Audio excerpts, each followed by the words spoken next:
और अब बात रण 2024 की। बीजेपी इन दिनों लगातार समाजवादी पार्टी के बड़े विकेट गिरा रही है। इससे पहले बीजेपी ने पूर्व विधायक दारा सिंह को एक बार फिर अपनी पार्टी में शामिल कर लिया था। अब बीजेपी पूजा पाल को अपनी पार्टी में शामिल कर सकती है। बताया जा रहा है कि समाजवादी पार्टी की विधायक पूजा पाल बीजेपी में शामिल होने से पहले अपने पद से इस्तीफा देंगे। पूजा पाल के अलावा इंद्रजीत सरोज भी बीजेपी में जा सकते हैं।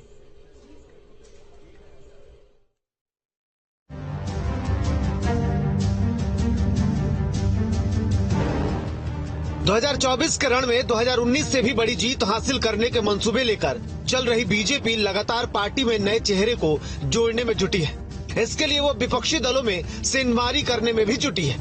बीजेपी पूर्वांचल में अपनी स्थिति को मजबूत बनाने के साथ साथ प्रदेश में मिशन 80 पर काम करती दिख रही है। विधानसभा चुनाव से पहले जिस तरह से समाजवादी पार्टी ने बीजेपी के विधायकों को तोड़ा था, ठीक उसी तरह बीजेपी इस बार एक्शन में दिख रही है। पिछले दिनों लखनऊ में एसपी और आरजेडी के कई नेताओं को पार्टी में जगह दी गई और अब फिर से एक बार बीजेपी विपक्ष पर सियासी स्ट्राइक करने की तैयारी में है। माना जा रहा है कि जल्दी बीजेपी में कई बड़े विपक्षी दलों के चेहरे शामिल हो सकते हैं। इनमें एक चेहरा एसपी विधायक पूजा पाल का भी है। इसके अलावा एसपी विधायक इंद्रजीत सरोज भी बीजेपी में शामिल हो सकते हैं। सूत्रों के हवाले से खबर है कि ये दोनों ही नेता बीजेपी के संपर्क में हैं। कहा जा रहा है कि नामों के अलावा भी बीजेपी में सपा और आरएलडी के कई नेता शामिल हो सकते हैं। दरअसल बीजेपी लोकसभा चुनाव से पहले अपने कुनबे के विस्तार की योजना पर काम कर रही है। इस कड़ी में विपक्ष के कद्दावर चेहरों को अपनी तरफ लाने का प्रयास किया जा रहा है। अतीक हत्याकांड के बाद से ही पूजा पाल की बीजेपी से नजदीकी बढ़ी थी। पूजा पाल कौशाम्बी की चायल सीट से एसपी की विधायक हैं। 2005 में उनके पति राजू पाल की हत्या कर दी गई थी। हत्याकांड में अतीक गैंग का नाम सामने आया था। पूजा पाल इस घटना के बाद अतीक के सामने डटकर खड़ी रही। पति के हत्यारों के खिलाफ कानूनी लड़ाई लड़ती रही। इस दौरान उन्होंने राजनीति में कदम रखा। पूजा पाल 2007 में इलाहाबाद पश्चिमी से विधायक बनी। 2012 में भी पूजा ने दोबारा इसी सीट पर जीत दर्ज की, लेकिन 2017 में उन्हें सिद्धार्थनाथ सिंह ने चुनाव हरा दिया।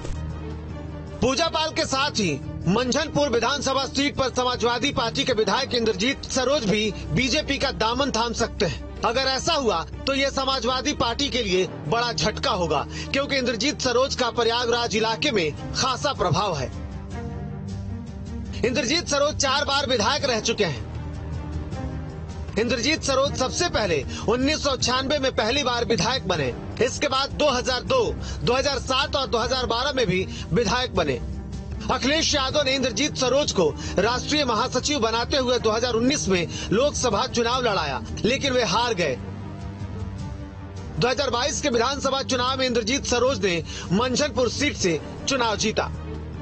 देश में जब से समान विचारधारा वाले दल एक साथ एक मंच पे आए हैं और गठबंधन का नाम इंडिया दिया है, भारतीय जनता पार्टी में हताशा है, निराशा है, वो परेशान है। इसलिए पूरे देश में दूसरे दलों में सेंधमारी करना यह भारतीय जनता पार्टी का काम है। लेकिन उत्तर प्रदेश में समाजवादी पार्टी मजबूत है, समाजवादी पार्टी में कहीं कोई टूट नहीं है और जल्द ही भारतीय जनता पार्टी के कई बड़े नेता समाजवादी पार्टी में शामिल होंगे। आदरणीय अखिलेश यादव जी के केवल और केवल हरी झंडी देने का इंतजार है। पूजा पाल के बीजेपी के साथ आने की चर्चा हो रही है। इसकी वजह पाल वोटरों के बीच उनकी पकड़ को माना जा रहा है। इसके अलावा प्रयागराज और आसपास के इलाकों में अतीक अहमद, उसके परिवार और गैंग पर जिस प्रकार से योगी सरकार की ओर से कार्रवाई हुई है, वो भी खासा चर्चे में है। पूजा पाल के पति राजू पाल की हत्या के करीब 1.5 दशक बाद केस पर तेज गति से जांच की प्रक्रिया बढ़ी है। चचेरे भाई और राजू पाल मर्डर केस के मुख्य गवाह उमेश पाल की हत्या के बाद से जिस प्रकार योगी सरकार का एक्शन हुआ है, उससे भी इस वर्ग में सरकार के प्रति एक अलग प्रकार का प्रभाव है। ऐसे में पूजा पाल को जोड़कर बीजेपी प्रयागराज और आसपास के इलाकों में बड़ा संदेश दे सकती है। Team news street. मिशन 2024 को सियासी दिग्गजों के बीच वार पलटवार का दौर जारी है। गोंडा में बीजेपी सांसद ब्रजभूषण सिंह ने एक बार फिर से विरोधियों पर बरसे और मौका था प्रतिभा सम्मान समारोह का। इस दौरान बीजेपी सांसद एक नारी शक्ति के गीत पर भावुक होकर रोने लगे।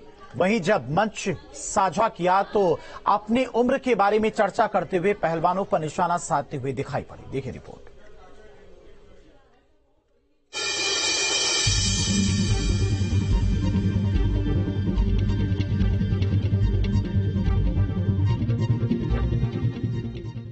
पटना में आयोजित प्रतिभा सम्मान समारोह में अलग ही नजारा देखने को मिला।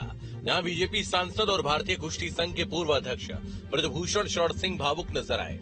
दरअसल मंच पर मौजूद एक महंत की गीत पर ब्रजभूषण सिंह रोने लगे। ब्रजभूषण को रोता देख उनका नाती आकर उनके पास बैठ गया, जो अपने दादा को दिलासा देते नजर आया।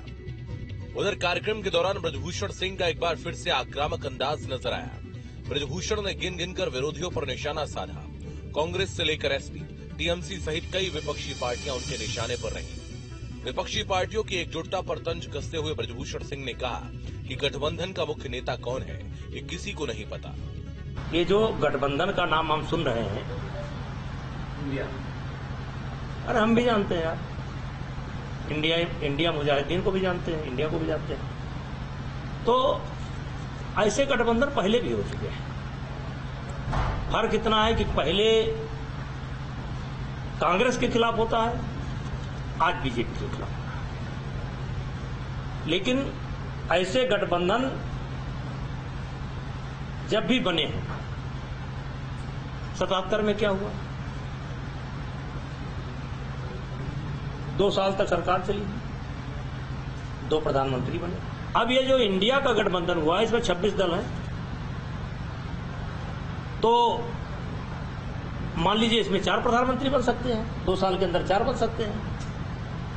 ऐसा दिखाई पड़ रहा है 2 साल के अंदर 4। आखिर इनको कंट्रोल कौन करेगा, नेता इनका कौन होगा? सबके अलग अलग इशू हैं। वहीं राहुल गांधी पर हमला बोलते हुए कुश्ती संघ के पूर्व अध्यक्ष ने कहा कि राहुल गांधी अपनी पार्टी को मजबूत करने की जगह आज क्षेत्रीय दलों के साथ दोस्ती में लगे हैं। एक समय होता था जब इस देश के अंदर कांग्रेस के खिलाफ लोग इकट्ठा होते थे और क्षेत्रीय दलों को इकट्ठा करते थे। लेकिन राहुल गांधी के नेतृत्व का ये परिणाम रहा कि आज राष्ट्रीय दल होते हुए वो जाकर के क्षेत्रीय दलों के गोदी में बैठ गए। और आज राहुल गांधी जी जाकर के जो है अपने पार्टी को मजबूत करने के बजाय वो बैठ गए जाकर के गोदी में और अब यात्रा कर रहे हैं। यात्रा का उद्देश्य क्या है, टारगेट क्या है, विजन क्या है? वहीं विपक्ष के अविश्वास प्रस्ताव पर ब्रजभूषण सिंह विपक्षी नेताओं को राजनीतिक सलाह देते नजर आए। पार्लियामेंट चल रही है, आपको पार्लियामेंट के फोरम पर आकर अपने विचार रखने चाहिए, अपनी बात कहनी चाहिए, सरकार की आलोचना करनी चाहिए, सरकार की गलत नीतियों की आलोचना करना चाहिए। पहले आपके लिए पार्लियामेंट बनी है। अच्छा, जैसे हमारे जैसे नेता हैं, जैसे हम लोग हैं, हम तो चाहेंगे तो हमको समय भी नहीं मिलेगा, 5 मिनट 10 मिनट, बहुत आग्रह करेंगे पार्टी में तो 5 मिनट मिल जाएगा, 10 मिनट मिल जाएगा। वो अपने दल के नेता हैं, उनको आग्रह भी नहीं करना, हर विषय पर बोलना है, उनको समय मिलेगा। छोटे छोटे दल के नेताओं को समय मिलता है। तो राहुल गांधी जी को सबसे पहले पार्लियामेंट के फोरम पर आकर के अपनी बात, अपना विजन, अपना उद्देश्य स्पष्ट करके तब प्रजातंत्र अविश्वास प्रस्ताव में ऐसे धोए जाएंगे। सुनिएगा मोदी जी का भाषण, सुनिएगा मोदी जी को भाषण। मैं राहुल जी को सलाह दूंगा कि वो भी कम से कम तैयारी करके एक बार अपनी बात रखें। इसके साथ ही ब्रजभूषण सिंह अखिलेश, नीतीश के साथ कई और नेताओं पर भी हमलावर नजर आए। क्षेत्रीय दलों की भूमिका है, लेकिन हर प्रांतों के अपने अलग अलग इशू हैं और विपक्ष में कोई लीडर ऐसा मुझे नहीं दिखाई पड़ रहा है जो इनको विचारों के आधार पर एकता के सूत्र में बांध सके। मुझे नहीं दिखाई पड़ रहा। क्या ममता बांध पाएंगी? क्या ममता भरती? अगर ममता बांध सकती है तो चलिए, हो गया भला। आज पंचायत के चुनाव में क्या हो रहा है? क्या सुप्रीम कोर्ट तक टिप्पणी कर रहा है, हाई कोर्ट तक टिप्पणी कर रहा है? तो इनको बांधेगा कौन? क्षेत्रीय दलों की अहमियत है, उत्तर प्रदेश में अखिलेश की अहमियत है, लालू और नीतीश की अहमियत भी है, लेकिन राष्ट्रीय स्तर पर इनको कंट्रोल कौन करेगा? क्योंकि विचारधारा तो अलग अलग है। तो ये देश के लिए बहुत खतरनाक होगा। दरअसल ब्रजभूषण शरण सिंह पर महिला पहलवानों ने यौन शोषण के आरोप लगाए थे। इस साल जनवरी में पहलवानों ने ब्रजभूषण शरण सिंह के खिलाफ मोर्चा खोला था। उनके खिलाफ पहलवानों ने जंतर मंतर पर धरना प्रदर्शन भी शुरू किया था। फिलहाल वह बेल पर है। Team news state. आगामी लोकसभा चुनाव की तैयारी में जुटी बीजेपी के कई बड़े बदलाव करते हुए नई केंद्रीय टीम की घोषणा की, जिसके ऊपर जीत की बड़ी जिम्मेदारी सौंपी गई है। देखिए रिपोर्ट।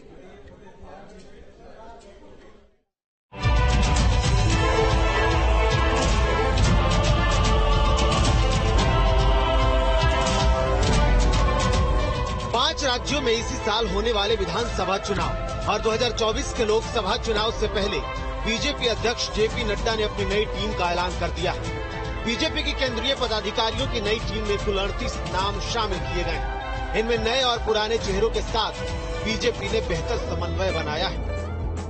2024 के चुनाव के लिए टीम नड्डा तैयार हो चुकी है। बीजेपी ने आज अपने नए पदाधिकारियों की घोषणा कर दी है, जिसमें सबसे बड़े नाम दो नजर आए हैं, जिसमें संजय बंदी, जो कि तेलंगाना के पूर्व प्रदेश अध्यक्ष थे, अब उनको राष्ट्रीय महामंत्री बना दिया गया है। दूसरी तरफ उत्तर प्रदेश के गोरखपुर से आने वाले राधा मोहन अग्रवाल को भी राष्ट्रीय महामंत्री बना दिया है। वहीं उत्तर प्रदेश के पूर्व अध्यक्ष लक्ष्मीकांत वाजपेयी को भी पार्टी ने अब एक बड़ी जिम्मेदारी दी है राष्ट्रीय उपाध्यक्ष के तौर पर, और भी पार्टी ने कई सारे कुछ इस तरीके के बदलाव किए हैं। बीजेपी की नई टीम में बीएल संतोष को राष्ट्रीय संगठन महामंत्री बनाया गया है, जबकि बीजेपी की इस नई लिस्ट में यूपी के 8 चेहरों को शामिल किया गया है, जिनमें शिव प्रकाश को राष्ट्रीय सह संगठन महामंत्री की जिम्मेदारी, सुरेंद्र सिंह नागर को राष्ट्रीय सचिव, रेखा वर्मा, लक्ष्मीकांत वाजपेयी और तारिक मंसूर को राष्ट्रीय उपाध्यक्ष, जबकि अरुण सिंह और राधा मोहन अग्रवाल को राष्ट्रीय महामंत्री बनाया गया है। राजेश अग्रवाल को कोषाध्यक्ष बनाया गया है। वहीं जिम्मेदारी मिलने के बाद लक्ष्मीकांत वाजपेयी ने खुशी जताई है। आदरणीय मोदी जी, आदरणीय अमित शाह जी और आदरणीय नड्डा जी के प्रति आभार व्यक्त करता हूं। उन्होंने मुझ पर विश्वास व्यक्त किया है। अपने अतीत के इतिहास के आधार पर आगे का विश्वास पर खरा उतरूंगा, ऐसा मुझे भरोसा। मेरे प्रदेश के टीम ने ये तय किया है कि 80 में से 80 सीटें इस बार लोकसभा की उत्तर प्रदेश से जीतनी है। मैं उसमें तिल डाल कर साझा करूंगा और जो आदेश मिलेगा पार्टी का वो पालन करूंगा। मेरा भी निश्चित मत यह है कि 80 में से 80 सीटें जीतने का टारगेट लेकर इस बार भाजपा को मौका मिलेगा। बीजेपी अध्यक्ष जेपी नड्डा की नई स्पेशल 38 में 3 पूर्व मुख्यमंत्री डॉक्टर रमन सिंह, वसुंधरा राजे, रघुवर दास को राष्ट्रीय उपाध्यक्ष बनाया गया है।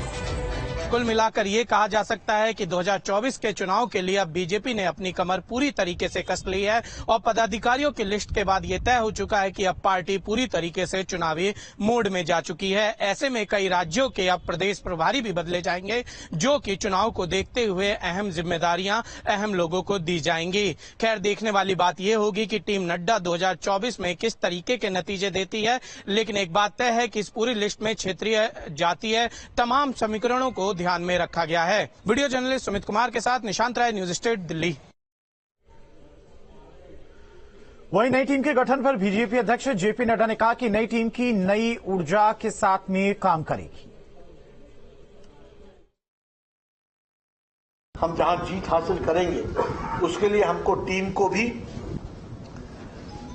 रीडू करने की आवश्यकता थी और बहुत से हमारे लोकसभा के मेंबर्स जो ऑफिस बेयरर्स थे उनको चुनाव ठीक ढंग से लड़े, इसलिए उनको फ्री भी करना था और नए लोगों को चांस देना था और नई जिम्मेवारियों के साथ उनको लगाना था। और जो लोगों को जिम्मेवारी से नई जिम्मेवारी में लाया गया है, ये काम हमारे यहां कंटिन्यूअस चलता रहता है। मैंने लंबे समय तक बैठ करके कोर कमेटी की बैठक में आने वाली पार्टी की योजनाओं के बारे में गहराई से चर्चा भी की और रणनीति को, जिसको कहते हैं कि उसको अंतिम रूप देने का काम किया गया है। आपको अगले 5-4 दिनों में जो योजना है उसके बारे में डिटेल जानकारी भी मिलेगी और किस तरीके से हम रणनीति को आगे ले जा रहे हैं वो भी आपको देखने को मिलेगा।